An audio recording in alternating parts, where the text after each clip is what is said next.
Alright, let's add our next section on page 6, 7-7. We're going to be looking at area, but now we're going to be missing both sides. Alright, so now we're going to look at trying to find the two missing sides if we're given the area. And so we know that to find the area of a rectangle is base times height, so we're missing the base and we're also missing the height. And so the way we're going to do this is we're going to do what's called the X-box method.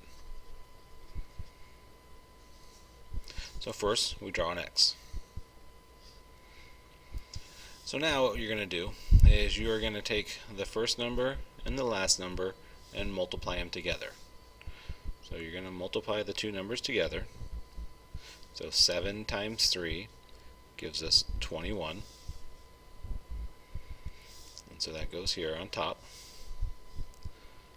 Now you're going to take this middle number and you're going to put that on the bottom. So plus 10.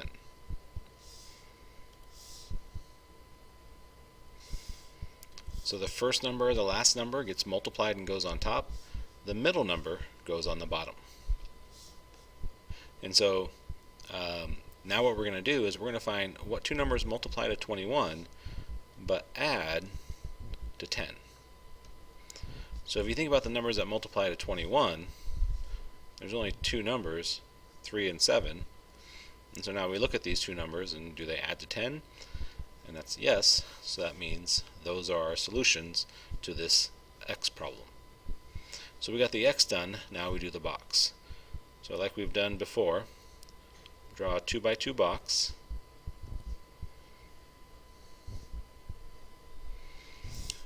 The first term, the 7x squared, goes in the first box. The plus 3 goes in this last box. And so now our answers from our X box problem, so this one and this one, are going to go in our box here. So this 3 and this 7. So when you put them here, you include an X. So now we have our box complete. So now we're going to have to try to figure out what are the numbers that go on top of the box and on the side of the box that give us this. And there's a couple different ways you can do this. You could just guess and check, but I don't like guessing and checking. I'd rather have a way that works every time. So what we do is we're going to look from left to right, and we're going to look at the 7 and the 7. If the numbers repeat, you pull it out. Now we're going to look at the x's. This one has two x's, this one has one x. So I could take one x out and be okay. So what we're doing is called factoring. And so what I just did is I just took out the GCF, the greatest common factor. So now we're going to do the same thing on the bottom row. Start with the numbers. If they're the same, just pull it out. And we want to write the sign, so plus 3. Now this one has an x, but this one doesn't, so I can't take an x away because there's no x to take away there. So now we're going to work on the top. So here, now instead of going left and right, now we're going to go up and down. So we're going to look at the 7 and 3, and they're not the same number. And so now you look at the small number. Can 3 go into 7 evenly? No, so they don't have a common factor. So now we look at the x's. This one has two x's, and this one has one x, so I can actually factor out one x, because I can take one x away from that one. And we're going to do the same thing with this row, or I'm sorry, this column. And I'll draw that 3 so we can see it. So this is a plus 3. So now we look at the numbers. 7 and 3, they don't have anything in common. And here, this has an x and this doesn't have an x, so there's nothing I can take out. When there's nothing you can take out, remember that you can always take out a 1. Okay. So now we've found the numbers that go on top and on the side that complete the box. And so look, 7x times x gives us that 7x squared. 3 times x gives us 3x. 7x times 1, 7x. 3 times 1 is 3. And now if we were to add these together, you get our problem that we started with. So that means my two sides are 7x plus 3 and x plus 1. So we'll go ahead and call this problem 1. Alright, for 1b, instead of drawing a picture of a square, I'm just going to tell you that the area of a rectangle is 2x squared plus 9x plus 9. And so now you're going to do the Xbox method.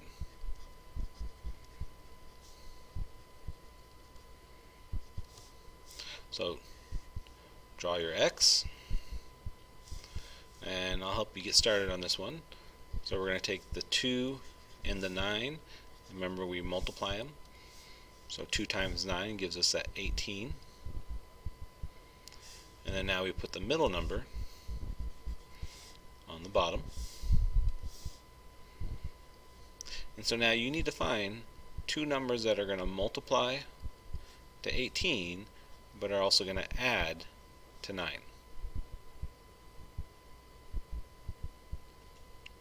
So you should have came up with 3 and 6, because 3 times 6 is 18 and 3 plus 6 is 9. So now we can go to the box method.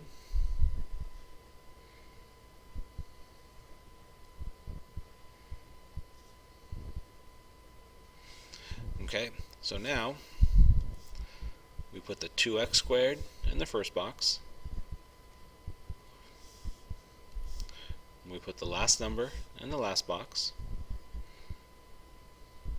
And then we put our answers in the remaining boxes. So plus 3x plus 6x. And what's great about doing this is you could actually switch them and you're still going to get the same answer. So now you're going to finish by finding what's common and writing it out on the left, and then doing the same thing, finding what's common and writing it up top. And so your final answer is going to look like something times something. Alright, so let's check to see if you did it right. So let's go side to side. Look at the 2 and the 6. They're not the same. So now look at the small number. Can 2 go into 6? Yes. So we're going to pull 2 out. Now look at the x's. This one has 2, this one has 1, so I can factor out that 1x. Now going left to right on the bottom. Can the 3 go into the 9? Yes, so you can pull that out. This has x, this one doesn't, so I can't factor out an x. Now we'll go up and down. So look at the small number. Can 2 go into 3 evenly? No. Now look at the x's. This one has 2, this one has 1, so I can factor out 1x. Look at the numbers. Can the small number go in the big one? No. So 6 can't go into 9, so now you got to think of what numbers go into 6 and 9.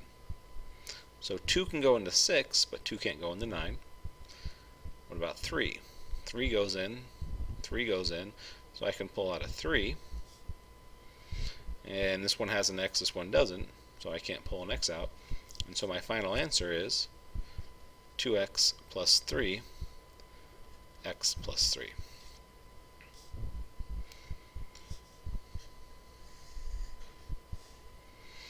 Alright, we're going to just go ahead and skip right to the next problem. This problem you're going to do all on your own. So I'm going to tell you that the area is equal to 2x squared